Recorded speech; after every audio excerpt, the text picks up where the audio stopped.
नमस्कार। Chanakya YouTube channel पे आपका स्वागत है। जैसा कि आप सभी को पता है कि हम सभी ने आपके लिए अभ्युदय क्रैश कोर्स लेकर के आ चुके हैं और इस श्रृंखला में मैं ज्योग्राफी और इकोनॉमी डील कर रहा हूँ। आज के सेशन में ज्योग्राफी में हम लैंड फॉर्म्स जो है इसको समझने की कोशिश करेंगे। जैसा कि आप सभी को पता है कि 7th में एक क्वेश्चन आप लोगों से बास्केट ऑफ एग टोपोग्राफी या ड्रमलिन से आया था। तो इसके मद्देनजर जो है आपको सारे लैंडफॉर्म जो है अच्छे से समझने की जरूरत है। मेनली आपसे बीपीएससी ये पूछ सकता है कि भाई ये लैंडफॉर्म जो है किस कैटेगरी का है। जैसे वाटरफॉल्स जो है आखिर किस कैटेगरी के लैंडफॉर्म्स हैं, तो हम देखेंगे फ्लूवियल लैंडफॉर्म्स है जो कि रिवर्स के द्वारा बनाए जाते हैं। ऐसे ही इस सेशन में हम थोड़ा बहुत समझने की कोशिश करेंगे कि कितने प्रकार के लैंडफॉर्म है, लैंडफॉर्म आखिर क्या होते हैं और कौन सी कैटेगरी में कौन सा लैंडफॉर्म जो है लाई कर रहे हैं। चलिए स्टार्ट करते हैं। सबसे पहले देखिए आप अगर कि भाई लैंडफॉर्म आखिर पहले है क्या। तो लैंडफॉर्म को अगर मैं डिफाइन करूं सिंपल, तो लैंडफॉर्म के बारे में लिखा हुआ है कोई भी नेचुरली फॉर्म्ड फीचर है। मतलब सबसे पहली बात कि भाई नेचर के द्वारा बनाया गया है, ठीक है। नेचुरली फॉर्म्ड फीचर होगा जो अर्थ के सरफेस पे आपके लाई और ऐसा उसका शेप होगा, ऐसा उसका साइज होगा कि उसका आप रिकॉग्नाइज कर सकते हैं कि हाँ भाई ये फीचर जो है ये कैरेक्टरिस्टिक्स रखता है, इसको ये बोलते हैं। जैसे वाटरफॉल आप देखते हैं तो भाई उसका कुछ ना कुछ ऐसा फीचर है कि पानी गिर रहा होगा, नीचे प्लंज पूल बन रहा होगा, है ना, और जनरली रिवर के अक्रॉस बनेगा। तो आप देख करके ये बता सकते हैं कि भाई ये जो है आपका वाटरफॉल है। तो वही ये बोल रहा है कि कोई भी ऐसी आकृति जो कि नेचर के द्वारा बनाई जाती है और वो मेनली रिकॉग्नाइजेबल होती है किसी के भी द्वारा। जैसे कि ये बता भी रहा है कि वैली हो गया, माउंटेन हो गया, वाटरफॉल हो गया, जैसे मैं बोला सारे के सारे क्या होते हैं भाई लैंडफॉर्म होते हैं। लैंडफॉर्म का मतलब ही देखिए लैंड और फॉर्म, मतलब भू आकृति के अलग अलग रूप जो है वही क्या कहलाते हैं, लैंडफॉर्म्स कहलाते हैं। अभी लैंडफॉर्म जो पृथ्वी पे होते हैं उनमें मेनली दो प्रोसेस कॉन्टिन्यूसली काम कर रहे होते हैं। कोई भी लैंडफॉर्म, कोई भी भू आकृति अगर बन रही है तो उस पर दो फोर्स मेनली काम करेंगे। एक होगा इंटरनल प्रोसेस, इसको हम लोग बोलते हैं एंडोजेनेटिक फोर्सेस भी, जिससे कि आपका अपलिफ्टमेंट होगा लैंड का या सी का, और या लैंड का सी का क्या होगा भाई, आपका लेवल जो है वो कम होगा, सिंकिंग जिसको हम लोग बोलते हैं ये हो सकता है। लैंड अगर अपलिफ्ट कर रहा है, लैंड सिंक कर रहा है, दोनों ही चीजें हो सकती हैं। ठीक वैसे ही सी लेवल वाटर अपलिफ्ट होगा, सी लेवल वाटर जो है सिंक करेगा। ये किसके चलते होता है भाई, आपका इंटरनल प्रोसेस के थ्रू होता है। एक्सटर्नल प्रोसेस जो है जिन जिन लगातार क्या करेंगे भाई कि आपका वियरिंग कह सकते हैं आप, जनरली क्या करते हैं कि वियर और टीयर करते रहते हैं लैंड सरफेस। जैसे रिवर जो है वो माउंटेन्स को ऊपर में क्या कर रही है, कॉन्टिन्यूसली क्या कर रही है, कट डाउन कर रही है, और ठीक उसी मिट्टी को ला करके क्या कर रही है, प्लेन्स में डिपॉजिट कर रही है। तो कहीं पे वियर एंड टीयर होगा, कहीं पे डिपोजिशन भी होगा। तो ये सारे एक्सटर्नल आपके प्रोसेसेस हैं, ठीक है। अब बढ़ते हैं तेजी से कि भाई फ्लूवियल लैंडफॉर्म्स क्या होते हैं।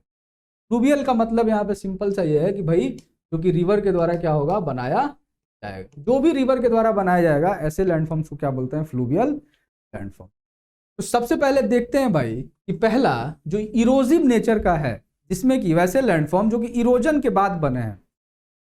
नदी के पास एनर्जी होती है, वो जब बह रही होती है तो उस एनर्जी के चलते क्या करती है, कट डाउन करती है क्रॉस द अपने कोर्स में रॉक्स को, और उसके चलते जो जो आपके फीचर्स बनते हैं उसी को क्या बोलते हैं, इरोजनल लैंडफॉर्म। तो देखिए सबसे पहला वी शेप्ड वैली जो है वो बनेगा।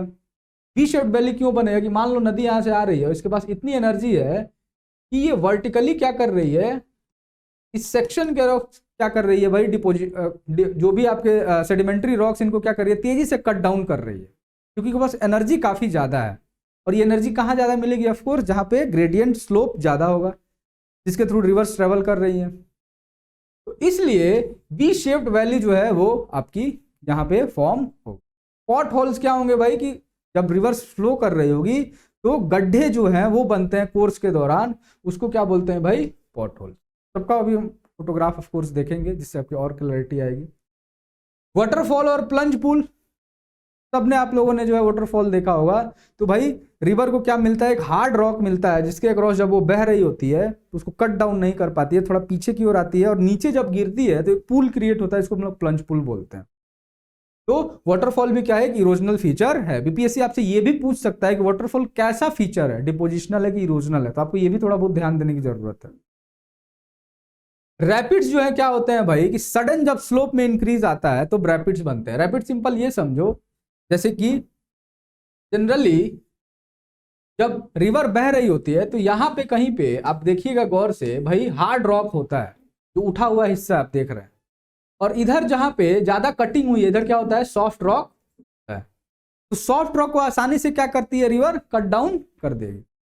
लेकिन जो हार्ड रॉक है इनको आसानी से कट डाउन नहीं कर पाती है, इसलिए रैपिड फॉर्म होते हैं। जो आप लोग देखते हैं राफ्टिंग करने जाते हैं, रिवर राफ्टिंग, उसमें यही तो होता है कि भाई आपका जो बोट है वो ऐसे ऐसे मूव करता है, ऐसे ऐसे, इसीलिए इन रैपिड्स की वजह से मूव होता है। एक जगह पे ऑल्टरनेट क्या होगा भाई, यहाँ पे देखो क्या होगा, हार्ड रॉक, और यहाँ पे क्या होगा भाई, सॉफ्ट रॉक, इसकी कटिंग ज्यादा हो गई। ठीक है, अब देखिए भाई इन्हीं फीचर्स को, सबसे पहले वी शेप्ड वैली, यही है आपका वी शेप्ड वैली, देखो वी शेप्ड का बन रहा है, रिवर से यहाँ से गुजर रही है, कटिंग हुई है। इसके अलावा देखिए भाई ये आपका क्या है, पॉट होल्स, ये छोटे छोटे जो आपके इधर की इधर ये सारे, ये सब क्या है, गड्ढे आपके जो दिख रहे हैं, पॉट होल्स है ना।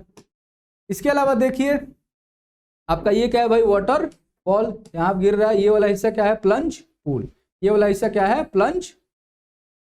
ठीक है, और इधर की ओर ये आपका हार्ड रॉक है जो रेसिस्ट करता है इसको, और इसी के चलते क्या बनता है भाई, आपका वाटरफॉल बनता है। अगर हार्ड रॉक ये नहीं होता तो क्या होता, धीरे धीरे क्रॉस कटिंग करती है, पूरा का पूरा हिस्सा क्या होता है, इरोड हो जाता है।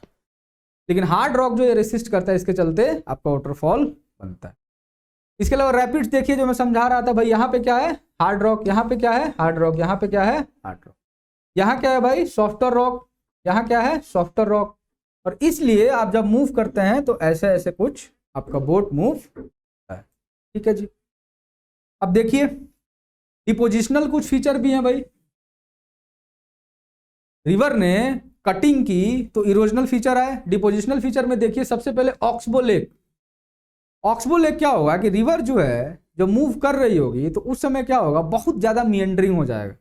देखो ध्यान से इस फोटो में ये रिवर जो है वो क्या कर रही है, आपकी मूव कर रही है, मिएंडर कर रही है ऐसे ऐसे यहां पे। लेकिन एक्सेसिव मिएंडरिंग के कारण ये वाला और ये वाला हिस्सा जो है बहुत ज्यादा क्या होगा, मुड़ जाएगा। मुड़ेगा तो रिवर जो है कि स्ट्रेट लाइन में धीरे धीरे फ्लो करने लगेगी, और इस स्ट्रेट लाइन में फ्लो करने के बाद यहां पे जो आप कह सकते हैं रिवर वाटर का मूवमेंट ही काफी कम हो जाएगा। फिर धीरे धीरे हिस्सा क्या होगा, कट के अलग हो जाएगा मेन स्ट्रीम से। ये आपका मेन स्ट्रीम अभी भी है, इधर की ओर रिवर क्या कर रही है, मूव कर। तो ये जो कटा हुआ हिस्सा है वही क्या कहलाता है, ऑक्सबो। ठीक है, और आपके पास एग्जाम्पल है कि भाई ऑक्सबो लेक कौन सा है, सबसे बड़ा इधर रामसर साइड भी उसको मिला है काइंड ऑफ, कौन है भाई, कांवरताल। ठीक है, तो ये ऑक्सबो लेक का ही एक टाइप है। ऑक्सबो लेक क्या होते हैं भाई, रिवर के ही पहले हिस्से होते हैं, एक्सेसिव मिएंडरिंग से क्या होते हैं, कट के अलग हो जाते हैं, और उनमें रेन वाटर क्या होता है, फिर ऑफकोर्स एक्यूमुलेट होगा और लेक का वो फॉर्म। ठीक है, ये बात आपको समझनी है।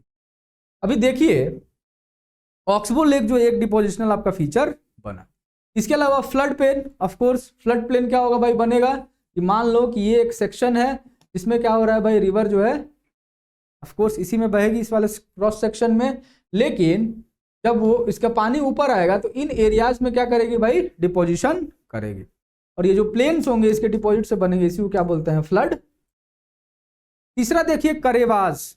करेवास क्या है भाई, ये आपके लैक्स्ट्राइन डिपॉजिट्स हैं जो कि जनरली J&K में मिलते हैं। इनको भी हम मानते हैं कि भाई ये भी क्या है, डिपोजिशनल फीचर्स। सबसे पूछ सकता है कि भाई करेवा कैसा फीचर है, तो वो भी क्या है, एक डिपोजिशनल फीचर में ही आता है। ठीक है, J&K में होता है, और लैक्स्ट्राइन डिपॉजिट मतलब लेक का ओरिजिन है उनका, लेक से ये मिल करके बने हुए हैं। ठीक है, आगे देखते हैं कि भाई नेचुरल लेवीज क्या होती है। नेचुरल लेवीज जो है जनरली आप समझिए ऐसे कि रिवर बह रही है और नेचुरली जो है एक बाउंड्री जो है अपलिफ्टेड पार्ट होता है बैंक के अक्रॉस, एक बाउंड्री क्रिएट हो जाती है रिवर के अक्रॉस, ऐसे कुछ। ठीक है, ऐसे कुछ बाउंड्री जो है वो क्रिएट हो जाएगी, ये मान लो रिवर है, तो इसी को क्या बोलते हैं भाई, लेवीज। ठीक है, अभी ये नेचुरली जो है क्या होता है भाई, अपलिफ्टमेंट होता है। ठीक है, इसीलिए नेचुरल लेवीज इसको बोल रहे हैं। हम लोग क्या करेंगे, अगर मान लो कि आर्टिफिशियली एम्बैंकमेंट भी बना सकते हैं, है ना, दीवार जैसा। ये जनरली किससे फॉर्म होगा, आप लोगों को स्पष्ट हो रहा होगा कि भाई जो भी आप एक रिवर बैंक है, यहाँ पे सैंड का डिपोजिशन लगातार बढ़ते जा रहा होगा, तो क्या होगा भाई, इस रिवर के अक्रॉस ये लेविस फॉर्म तो लेविस आपको याद क्या रखना है, सिंपल कि भाई रिवर का एक फीचर है सबसे पहले और दूसरा डिपोजिशनल फीचर। डेल्टा आपको पता है कि लास्ट में रिवर ने अपनी जर्नी स्टार्ट की और आ करके जब वो समुद्र के पास अपने सारे डिपोजिशंस जो है डिपॉजिट कर देती है, ठीक है, उसको क्या बोलते हैं भाई, डेल्टा। ठीक, अभी डेल्टा में बीपीएससी आपसे पूछ चुका है क्वेश्चन कि भाई किस टाइप का डेल्टा जो है किस शेप का होता है ना। जैसे एक बार पूछा हुआ था कि बर्ड फूड डेल्टा जो है वो आखिर कौन सी नदी बनाती है, ऐसे क्वेश्चंस भी पूछता है। तो थोड़ा हम देखते हैं डेल्टा में थोड़ा घुस करके। भाई आर्कुएट शेप डेल्टा जो है वो गंगा और नील बनाती है, आपसे पूछेगा ये। इसके अलावा कस्पेट शेप डेल्टा जो है आपका टाइबर रिवर इटली में वो बनाती है, ठीक है। और बर्ड फूड डेल्टा आपको याद रखना है भाई, मिसिसिपी रिवर बनाती है। नाम से ये स्पष्ट है कि बर्ड फूड डेल्टा जो है वो किस शेप का होगा, देखिए गौर से, ये बर्ड के फुट जैसा। तो ये सभी चीजें थोड़ी आपको याद रखनी है कि भाई आर्कुएट शेप डेल्टा जो है उनमें कौन कौन सी रिवर आती है, बर्ड फूड डेल्टा में कौन कौन सी जो है रिवर आएगी। तो मेनली मिसिसिपी रिवर काफी फेमस है, इससे ही क्वेश्चन पूछेगा भी कि वो जानना चाहेगा कि आपको पता है कि नहीं कि भाई मिसिसिपी रिवर जो है बर्ड फूड डेल्टा बनाती है कि नहीं, ठीक है। इसके बाद देखिए गौर से कि भाई विंड लैंडफॉर्म्स जो है वो क्या है। हमने अभी पढ़ा कि भाई रिवर जो है वो लैंडफॉर्म्स बना सकती है अपने दो एक्शन के चलते, एक वो क्या कर रही है, इरोड कर रही है, दूसरा डिपॉजिट कर रही है। सेम प्रोसेस जो है विंड भी करेगा, वो भी इरोजनल फीचर बनाएगा और डिपोजिशनल फीचर बनाएगा। लेकिन रिवर के जो लैंडफॉर्म्स बन रहे थे उनमें मेन जो एजेंट था जो इरोजन डिपोजिशन कर रहा था वो क्या था भाई, रिवर, बोलो, रिवर वाटर। ठीक यहां पे विंड लैंडफॉर्म में आपके जो मेन एजेंट्स होंगे वो विंड में जो सैंड पार्टिकल्स होंगे वो आपके मेन एजेंट्स यहां पे काम करेंगे। Of course wind landform generally कहां देखा जाएगा, एरिड बेल्ट्स में, रेगिस्तानों में जनरली आपको देखने को मिलेंगे। अभी बिहार के फ्लड प्लेन में आपको विंड लैंडफॉर्म नहीं मिलेगा क्योंकि विंड का यहाँ पे प्रभाव कम है, डिपॉजिट्स उड़ के इरोजन या डिपोजिशन नहीं कर सकते हैं। लेकिन रेगिस्तान में क्या होता है कि भाई एक काफी रफ्तार से जो सैंड पार्टिकल्स हैं वो उड़ रहे होते हैं और इसके चलते वो ढेर सारे फीचर्स क्रिएट करते हैं। तो देखते हैं भाई विंड लैंडफॉर्म, सबसे पहले इरोजनल लैंडफॉर्म मशरूम रॉक एक बनता है। अभी हम फोटोग्राफ ऑफ कोर्स देखेंगे। मशरूम रॉक कुछ नहीं है, मान लो कि ये कोई यहाँ पे रॉक है और सैंड पार्टिकल जो है कंटिन्यूअसली क्या कर रहे हैं, यहाँ पे ब्लास्टिंग इफेक्ट डाल रहे हैं। ब्लास्टिंग मतलब इससे टकरा रहे हैं और इसको तोड़ रहे हैं।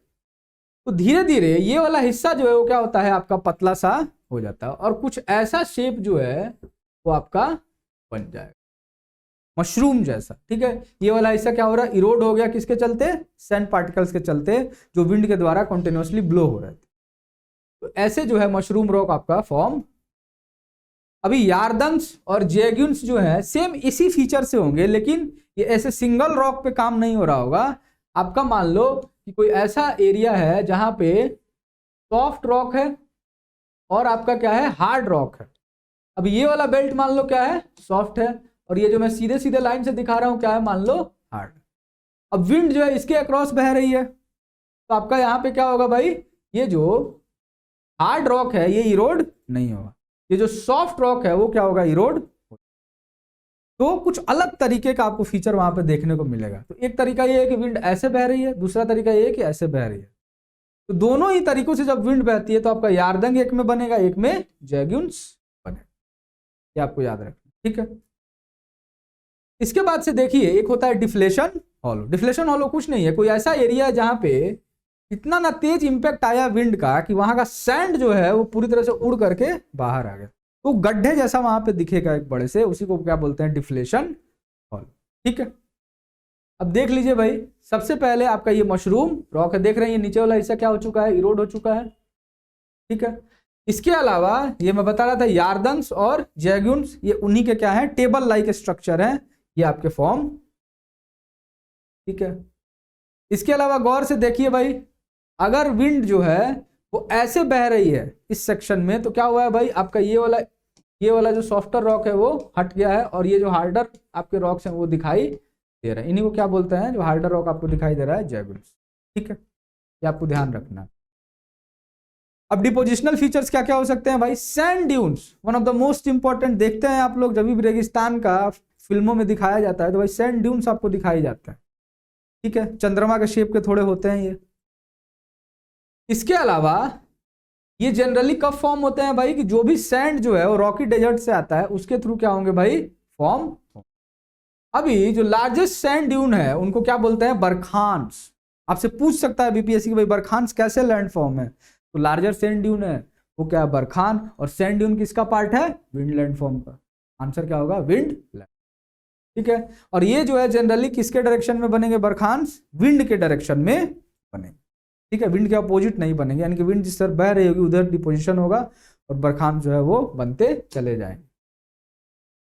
सीफ्स जो है वो भी सैंड ड्यून्स का ही टाइप है। आपसे पूछेगा सीफ्स क्या है, तो वो भी सैंड ड्यून के टाइप से, लेकिन छोटे हैं। जो बड़े हैं उनको क्या बोलते हैं, बरखांस, छोटे को क्या बोलते हैं, सीफ्स। ये आपको याद रखना है। और लोएस्ट जो है वो फाइन डिपॉजिट्स है, वो भी रेगिस्तान में ही पाया जाता है, फाइन डिपॉजिट्स है, लेकिन 1000 ऑफ किलोमीटर ट्रेवल करके ये आपका डिपॉजिट होता है, तो उसको क्या बोलते हैं, लोएसिक सॉइल, पढ़े होगा आपने, उसको बोलते हैं लोएस। और ये काफी फर्टाइल होते हैं, चूंकि 1000 ऑफ किलोमीटर से आ रहे होते हैं, इनमें ठीक ठाक न्यूट्रिशन होता है। अगर आप इनमें पानी की सप्लाई दे दोगे तो अच्छा खासा क्या होगा, एग्रीकल्चर प्रोडक्शन, प्रोडक्टिविटी ये करेगा, ठीक है। तो आपको ये बात भी याद रखनी है, ठीक है। अब बढ़ते हैं हम लोग तेजी से ग्लेशियल लैंडफॉर्म्स की ओर। अभी ग्लेशियल लैंडफॉर्म क्या है कि भाई इसमें भी इरोजनल फीचर होगा। तो सबसे पहले एरेट जो है वो एक आपका रीजनल फीचर है। जैसे कि आप देखते होंगे माउंटेन की जो पीक्स होती हैं, तो जो चोटी है उसी के आसपास की हिस्से को क्या बोलते हैं भाई, एरेट्स, ठीक है। अभी हम लोग देखेंगे फोटोग्राफ। और एजेस के बिटवीन में जो फेस होता है माउंटेन का, जो दिख रहा होता है कि भाई ये चेहरा है माउंटेन का, उसी को क्या बोलते हैं, सर्कल, ठीक है। इसके अलावा हॉर्न भी एक होता है भाई, कि भाले जैसा दिखाई देता है ये माउंटेन के पास, उसको क्या बोलते हैं, हॉर्न, ठीक है। देखिए भाई इसमें ये जो चोटियां हैं आपकी, ये क्या कहलाएंगी, एरिट्स। ये जो फेस है जो आपका दिख रहा है, इसी को क्या बोलते हैं, सर्कल, ठीक है। और कुछ कुछ स्पीयर शेप आपके दिख रहे हैं बहुत ही नुकीले, उनको क्या बोलते हैं, हॉर्न, ठीक है। ये थोड़ा सा इसमें क्लियर नहीं है, लेकिन आप देखिए ये क्या है भाई, आपका जो भी ये वाला हिस्सा है, जो एज वाला हिस्सा है वो क्या है, एरिट्स दिखाया है। जो सबसे ऊपर क्या है, चोटी, उसको क्या बताया है भाई, हॉर्न। इसके अलावा जो सर्की है वो क्या है भाई, जो फेस वाला शेप है उसका, उसको रिफ्लेक्ट कर रहा है भाई, कि क्या है आपका पहाड़ का जो फेस वाला हिस्सा आता है उसको क्या बोलते हैं भाई, सर्की, ठीक है। यू शेप्ड वैली जो है ये फॉर्म करता है। वी शेप्ड वैली कहां बन रहा था, ध्यान रखिए, किधर बन रहा था भाई, रिवर में। ये बनाएगा आपकी यू शेप्ड वैली, ठीक है जी। इसमें क्या है कि जो फ्लो है वाटर का वो थोड़ा तेज होता है सेंटर में, इसलिए आपका क्या बनता है, वी शेप्ड वैली। रिवर के केस में सेंटर में क्या था, तेज था, लेकिन ग्लेशियर में क्या होता है भाई, जो फ्लो है वो आपके लेटरल साइड्स में ज्यादा होता है, इसके चलते क्या होता है भाई, यू शेप्ड। हैंगिंग वैली क्या है कि जब ग्लेशियर जो है वो फिल कर देते हैं पहले वाले रिवर वैली को, है ना, पहले जो रिवर वैली बनी कोई भी, उसको फिल कर देते हैं, और जो ट्रिब्यूटरीज होती हैं वो मेन ग्लेशियर को ज्वाइन कर लेती हैं, उसी को क्या बोलते हैं भाई, हैंगिंग वैली। जैसे मान लो कि एक यू शेप्ड वैली बनी हुई है पहले से, इसमें से जो है ग्लेशियर डिपॉजिट्स आ रहे हैं, और फिर ये गिर करके एक बड़े नए ये ट्रिब्यूटरी की तरह काम करेंगे, क्योंकि ये वाला जो पानी है वो क्या होगा, इसमें आकर के मिल जाएगा, ठीक है। आप लोगों ने थोड़ा बहुत ड्रेनेज सिस्टम अगर पढ़ा होगा तो आप लोगों को पता होगा कि अगर एक रिवर है और इसके एडजेसेंट में छोटी छोटी नदियां जो हैं वो हेल्प कर रही हैं इस बड़े रिवर को, उसी को क्या बोलते हैं, ट्रिब्यूटरी। तो हैंगिंग वैली के केस में भी यही होगा कि यहाँ पे मान लो एक पहाड़ है, ठीक है, और ये एक तरह से ऐसा सिस्टम क्रिएट हो गया है कि यहाँ से पानी आ रहा है और एक मेन आपके स्ट्रीम में गिर रहा है, ये ट्रिब्यूटरी की तरह काम कर रहा है, और ये दिख रहा है कि क्या है, हैंगिंग नेचर का है, इसलिए इसको क्या बोलते हैं भाई, हैंगिंग वैली। बस आपको याद रखना है, इतना बहुत समझने की जरूरत भी नहीं है। यू शेप्ड वैली जो है ग्लेशियल लैंडफॉर्म का पार्ट है, हैंगिंग वैली किसका पार्ट है, ठीक है। इसके अलावा देखिए भाई आउट वॉश प्लेन, ये भी क्या है, ग्लेशियल लैंडफॉर्म का पार्ट। ये किस लिए बनता है भाई, जब भी ग्लेशियर का आइस जो है वो मेल्ट होता है तो पानी तो बह जाएगा, लेकिन उसमें जो डिपॉजिट्स होंगे वहीं रह जाएंगे, तब जो है क्या बनता है, आउटवॉश। एस्कर्स क्या होता है, नैरो रिज होते हैं। जैसे मान लीजिए कोई पहाड़ है ऐसे बन रहा है, ये वाला हिस्सा क्या है, रिज वाला बेल्ट है, तो यही इसमें भी ग्लेशियल लैंडफॉर्म में भी जो नैरो रिज होते हैं उन्हीं को क्या बोलते हैं भाई, इस पे सेडिमेंट वगैरह डिपॉजिट होता है, उसी को क्या बोलते हैं आपका। और ड्रमलिन्स आपके क्या होते हैं भाई, राउंड बोल्डर्स होते हैं, जो आपसे पूछा हुआ था बीपीएससी के भाई ड्रमलिन्स किसके हिस्से हैं, तो ऑफकोर्स ग्लेशियल लैंडफॉर्म के हिस्से हैं। राउंड बोल्डर्स होते हैं आउटवॉश प्लेन के पास, और कलेक्शन ऐसा होता है कि ये दिखता है कि जो टोकरी है वो उल्टी रखी हुई है। बास्केट ऑफ एग टोपोग्राफी भी इसको बोलते हैं। अंडे जैसा शेप होता है, बास्केट जैसा शेप होता है, और इसलिए इसको बोलते हैं एक बास्केट टोपोग्राफी। जैसे इसका शेप जो है वो कैसा होगा भाई, देखिए ध्यान से, ऐसे कुछ होगा। अगर आप ऊपर से आप देखिएगा तो शेप था, तो ये आपके क्या है भाई, ड्रमलिन्स। इसके अलावा ग्लेशियल लैंडफॉर्म में कैटल होल्स हैं। ये आपसे पूछ सकता है भाई कैटल होल्स जो है वो क्या होते हैं, तो ये ऑफकोर्स जो भी बाउल्डर और रॉक्स हैं जब टूटेंगे, आउटवॉश प्लेन से निकलेंगे और एक डिप्रेशन क्रिएट करेंगे, इन्हीं को क्या बोलेंगे, कैटल। ठीक है। किम जो है, किम भी क्या है भाई, आपका ग्लेशियल लैंडफॉर्म का पार्ट है। और यह जो भी ब्रोकन रीजेस जो टूट गई, जो रीज है ऊपर मान लो टूट गई, या डिपोजिशन ऐसे फॉर्म हुए, पहले मान लो यहाँ पे क्या है, एक रिज है, ये आपका क्या की, टूट गई। ठीक है। और यहाँ पे इसके टूटने के बाद एक माउंड जैसा शेप बना। ठीक है। तो टूटने के बाद क्या बना भाई, ऐसा कुछ शेप बना, तो उसी को क्या बोलते हैं, केव। और मोरेन क्या होता है भाई, जैसे नदी जो है वो डिपॉजिट लेके चलती है, मिट्टी डाल देती है, वैसे ही जब ग्लेशियर जो है वो मूवमेंट करते हैं तो उनके सबसे जो प्रोमिनेंट डिपॉजिट्स होते हैं, जैसे रिवर के पास मिट्टी था, ऑफ कोर्स सॉइल था, वैसे ही ये मोरेन जो है वो डिपॉजिट। ठीक है। तो आपको ये चीज याद। अब देखिए गौर से, इस थोड़ा बहुत समझने की कोशिश करते हैं। इसको मैं बता रहा था कि जो नैरो रिज है वही क्या है आपका, एस्कर। ये जो छोटे छोटे देख रहे हैं आप सॉइल जैसे डिपोजिशन, उसी को क्या बोलते हैं भाई, मोरेन। ठीक है। इसके अलावा देखिए ये बास्केट जैसा जो शेप है, इसी को क्या बोल रहा है भाई, ड्रमलिन। कैटल क्या है भाई, कैटल यहाँ पे एक लेक दिखा रहा है। ठीक है। इसके अलावा आउटवॉश प्लेन जो है, ये वाला बेल्ट है कि भाई यहाँ पे जो भी आपके डिपॉजिट्स रह गए उसी को क्या बोल रहा है, आउटवॉश। ठीक है। कुल मिला के हमने यहाँ पे फ्लूवियल लैंडफॉर्म पढ़ा, विंड लैंडफॉर्म पढ़ा और ग्लेशियल लैंडफॉर्म भी पढ़ा। मैंने बताया है, देखिए बीपीएससी आपसे घुस के नहीं पूछेगा किम क्या है, कैटल होल क्या है, ऐसे घुस के नहीं पूछेगा। सिंपल ये पूछेगा कि भाई किम जो है वो किसका पार्ट है। तो आपको नाम याद करना है प्रीलिम्स के लिए, और ये याद करना है किस में आ रहा है भाई। ज़्यादा से ज़्यादा आप ये भी याद कर सकते हो कि भाई डिपोजिशनल है कि इरोजनल है। तो हम तेजी से इसीलिए कवर कर रहे हैं कि इससे बस आपको यही इंफॉर्मेशन पूछी जानी।